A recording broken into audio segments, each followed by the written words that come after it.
we take a slight...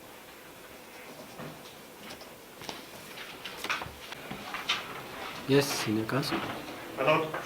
The resolution of the National Assembly crystallized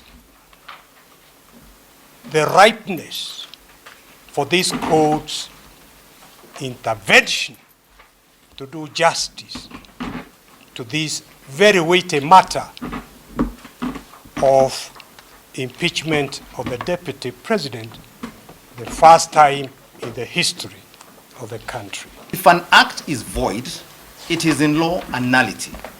It is not only bad, but incurably bad. There is no need for an order of the court to set it aside. It is automatically null and void without more ado, though it is sometimes convenient to have the court declare to be so. And every proceeding which is founded on it is also bad and incurably bad. You cannot put something on nothing and expect it to stay there.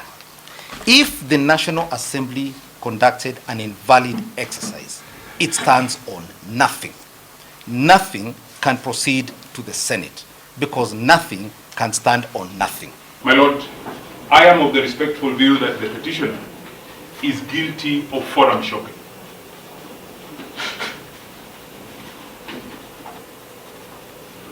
And that the petitioner invites your lordship to be an accessory in that forum shopping.